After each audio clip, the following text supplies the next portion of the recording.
Hello, children. Hello, have a seat, make yourself comfortable. That's right. Alright, children, are you ready for another fantastic, amazing, extraordinary story told by your favorite narrator, Antonio Banderas? Yes, I thought so. So, today we're going to tell you the story about the fox and the crow. The main characters in this story are the crow, played by Antonio Banderas, the fox, played by Antonio Banderas himself, and the narrator, who is also Antonio Banderas. Now let's begin. In a forest far, far away, there was a crow. Early one morning, the crow spotted a piece of cheese, and he decided that this piece of cheese is specially for him and he doesn't have to share with anybody else in the forest. So he decided to sit on the highest branch of a tree in the forest so that nobody can see him. But as you know, children, the forest is full with creatures and animals, such as the fox. So, as our crow was sitting on the bench, disturbed by nobody else in the forest, a fox decided to come by. And guess what, kids? Yes, that's right. The fox was really hungry because he didn't had breakfast in the morning. He was very hungry and he was looking for something to eat. Then he saw the crow sitting on the highest branch of the tree. The crow had a piece of cheese in her beak. I love cheese, thought the fox. I think I found my breakfast, he thought. But how can I get to that cheese? She thought. The fox started to think, what a clever idea. What must have come to my mind to take the cheese out of this crow's beak? The fox was thinking and thinking, putting her tongue in and out of the mouth, making so much splashes around her because she was very hungry. And then a wonderful idea came up to her brain. What if I can make him talk? Said the fox. So the fox decided to sit at the bottom of the tree and look up at the crow. Good morning, Miss Crow, she said. It's a lovely day, isn't it? The crow looked down at the fox. She says nothing. I said good morning, said the fox. Did you hear me?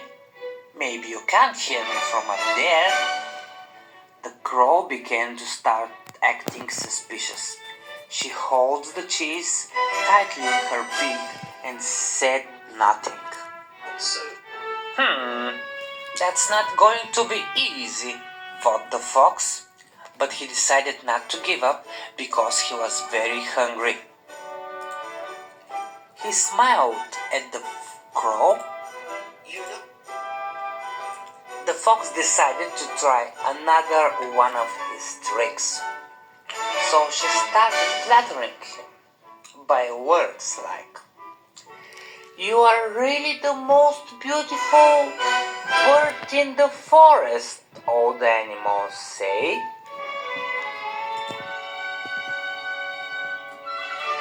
You really are amazing. Your feathers are so shiny. Your eyes are so intelligent.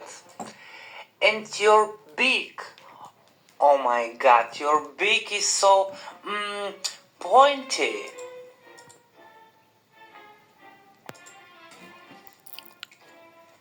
If I may say, everything about you is perfect. But the crow didn't say nothing. She just looked at her and said nothing.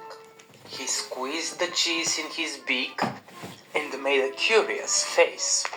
But the fox didn't give up this time too, because she was really hungry, and she decided to continue with the flattering. Then the fox said, "Tell me, Miss Crow, all the animals in the forest told me that you have the most wonderful voice in the whole forest. So I was wondering, is your voice really magnificent?" "All the animals said that you have the most wonderful voice, but I just want to make sure. Is that true, Miss Crow?" "Just one." "Please, Miss Crow, can you sing for me?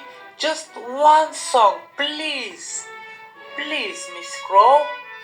And then I can tell everyone you really are the most incredible bird. The queen of all birds, in fact." These words by the fox made the crow make feel really good. She started thinking, "I really have a good voice, and if the fox says so, maybe she can persuade other animals that I'm not such a bad singer, and I have a wonderful voice." The crow wanted everybody in the forest to know that she was the queen of all birds. Then she started smiling a little bit. After this, she put a very, very big smile on her face when she just imagined that all the trees, all the birds, and all the animals in the kingdom of forest graduate her as the true king of the forest. After all this thinking, the crow decided really to show the fox what a beautiful voice she had. So she did. She started singing. She opened her beak and started making noises. And before you know it, plop, the cheese fall out of her beak. The cheese drops out of her beak and fell straight into the mouth of the fox. The fox swallowed the cheese in one gulp.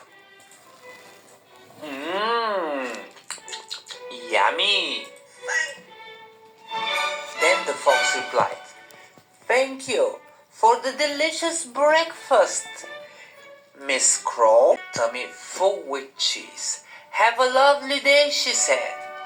And then she smiled at the crow one more last time. That's all from that story, children. Now, let's see what's the moral point of the whole story. Can somebody tell me? Alright, let me tell you. So the moral of this story is to beware of flatterers. They often want